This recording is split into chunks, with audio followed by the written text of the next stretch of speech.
Nanaimo Lady Smith. Le député de Nanaimo Lady Smith. Merci, Madame la Présidente. Je voudrais remercier le Parti libéral d'avoir partagé son temps de parole avec moi pour que je puisse dire deux mots sur le nouvel ALENA. Je voudrais féliciter l'équipe qui a négocié l'entente avec le gouvernement américain, qui n'est pas un partenaire facile, c'est le moins qu'on puisse dire. C'est un accord qu'on nous demande de choisir entre la version dépassée de l'ALENA.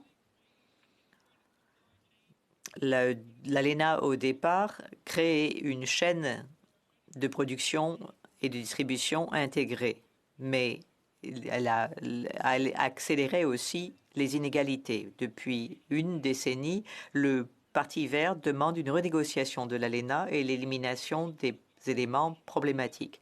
Quel était l'élément le plus problématique selon nous? Le mécanisme de règlement de différents États investisseurs, ainsi que la clause de proportionnalité. Les deux ont été éliminés. La clause sur les différents États investisseurs permettait à des investisseurs de s'en prendre à un État, de demander un dédommagement quand un État adoptait des lois qui allaient à l'encontre des intérêts des investisseurs. Cela a coûté des milliers de dollars aux compagnies canadiennes et jamais une compagnie canadienne n'a pu avoir de l'argent du gouvernement américain. Les dispositions vont à l'encontre de la démocratie. Elles empêchent l'adoption de bonnes politiques publiques et de lois protégeant l'environnement. En éliminant la disposition sur les différents États investisseurs, on a fait une bonne chose. C'est une victoire. J'aimerais que ces dispositions soient éliminées de tous les accords commerciaux signés par le Canada et qu'elles soient exclues de tout nouvel accord. La clause de proportionnalité, d'autre part, requiert que le Canada exporte la même proportion d'énergie que dans les années précédentes, même en cas de crise énergétique. Le Mexique avait refusé l'inclusion de cette disposition. Le Canada, le pays le plus froid, a trop cédé pour son secteur énergétique. Heureusement, la clause de proportionnalité a été éliminée du nouvel ALENA. C'est une bonne chose. La limite sur les exportations d'eau douce est une bonne chose. Le maintien de l'exemption culturelle aussi. Deux autres victoires. Madame la Présidente, nous croyons au commerce juste. Il ne faut pas compromettre l'environnement ou la santé ou la sécurité. Si on le fait bien, le commerce peut être une façon efficace d'améliorer les conditions des gens sur la planète, au lieu de créer une course vers le bas. Les ententes ont permis aux sociétés d'exploiter les travailleurs et l'environnement. Beaucoup d'emplois au Canada sont déménagés au Mexique. Cela nuit à notre secteur manufacturier et a amené à la perte de centaines de milliers d'emplois bien rémunérés ici. Lorsque l'ALENA a été négociée et signée, les Canadiens avaient cru comprendre que ça aiderait la prospérité. Dans la réalité, l'ALENA a enrichi les riches. Les salaires stagnent. Moi, j'ai accompagné des gens du domaine du travail qui tentaient d'organiser les travailleurs au Guatemala qui produisaient des biens bon marché pour le marché nord-américain. Simplement tenter de créer un syndicat a mené à de l'intimidation, à de la violence, à des disparitions et des meurtres. Ce n'est pas la façon dont le commerce international devrait fonctionner. Je suis fière qu'il y a maintenant des normes plus strictes.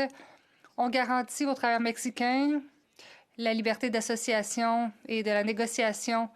Cela va renforcer le mouvement des travailleurs là-bas. Il y a aussi un mécanisme de réaction en cas de violation.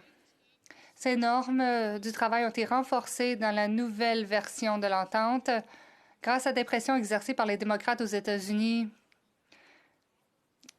Ils n'étaient pas ravis du manque d'application. Les démocrates américains ont aussi pu apporter des modifications aux dispositions sur les brevets. Ce changement va faire épargner de l'argent aux Canadiens et faire en sorte qu'il sera plus abordable de mettre en place un système d'assurance médicaments au Canada. Heureusement, le Parlement canadien ne s'est pas dépêché à ratifier la première version de l'entente. Nous pouvons donc tous profiter de ces changements importants apportés par les démocrates aux États-Unis. D'autres améliorations, les règles d'origine. Un plus haut niveau de contenant nord-américain est maintenant nécessaire pour que les produits soient certifiés. Il y a une nouvelle exigence de 70 d'acier et d'aluminium pour les automobiles, mais les exigences relativement à l'acier exigent que l'acier doit être produit en Amérique du Nord. Mais il n'y a pas une exigence égale pour l'aluminium. C'est une chose qui aurait dû être incluse dans l'entente. Madame la Présidente, notre système de gestion de l'offre pour le secteur laitier demeure intact, mais il y a aussi l'importation de produits des États-Unis. Cela va miner la viabilité économique des producteurs agricoles du Canada. Certains produits laitiers aux États-Unis contiennent des hormones de croissance bovine qui sont interdites au Canada. Il faut avoir des mesures en place pour veiller à ce que les produits américains qui contiennent de cette hormone soient étiquetés ou bloqués. Madame la Présidente, l'entente fait des progrès en matière d'environnement. Les pays se sont engagés à respecter leurs obligations relativement à certains traités environnementaux multilatéraux. Ces ententes sont applicables. Ce qui manque dans l'entente, c'est toute mention des changements climatiques et de toute obligation pour les 3 pays de respecter leur engagement en vertu des accords. Les cibles de Paris doivent être appliquées, mais il n'y a pas de mécanisme ni de pénalité pour les pays qui ne respectent pas ces engagements. L'augmentation du commerce va accélérer le changement climatique. Une des meilleures façons de lutter contre les changements climatiques, c'est de localiser nos économies autant que possible. C'est surtout vrai pour les produits agricoles. Le commerce redondant comme l'importation de produits qui peuvent facilement être produits localement n'a aucun sens. Madame la Présidente, il y a d'autres préoccupations relativement à cet accord. L'accord ne tient pas compte du conflit du bois d'œuvre entre le Canada et les États-Unis. Il est important d'avoir une bonne entente sur le bois d'œuvre pour l'industrie forestière. Le chapitre sur la réglementation, mais nous c'est des préoccupations. Qui peut décider ce qui constitue une bonne réglementation? Est-ce que seules les entreprises et les gouvernements vont y participer ou est-ce qu'il y aura aussi la participation de consommateurs et de représentants de l'environnement? Il y a aussi les droits d'auteur, augmentation à 75 ans. Madame la Présidente, il est ironique d'entendre les conservateurs se plaindre de ne pas avoir un accès suffisant pendant le processus de négociation. Mais ils doivent étudier une entente qui est un fait accompli. Cela démontre un manque de processus transparent pour la négociation d'entente commerciale. Le processus de négociation comprenait des séances d'information pour certains intervenants. Il s'agit d'une amélioration, mais il y a encore du travail à faire pour que les ententes commerciales et leur processus de négociation soient plus transparents. Il est inacceptable que les Canadiens et les parlementaires qui les représentent ne puissent être impliqués dans un débat seulement une fois qu'il est terminé et signé.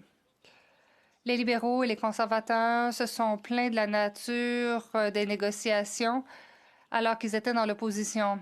Les Verts croient que nous devrions suivre le modèle de l'Union européenne pour les négociations commerciales. Nous devrions avoir des discussions ouvertes et transparentes quant aux objectifs du Canada avant de commencer les négociations. Ce débat devrait se poursuivre pendant et après les négociations. Il devrait aussi y avoir une analyse socio-économique des répercussions et des avantages d'un nouvel accord rendu disponible à tous les Canadiens. Madame la Présidente, pendant des années, j'ai dénoncé certains modèles. Certains se demandent pourquoi j'appuie cette entente. Eh bien, ce n'est pas une entente parfaite. Le processus de négociation est lacunaire.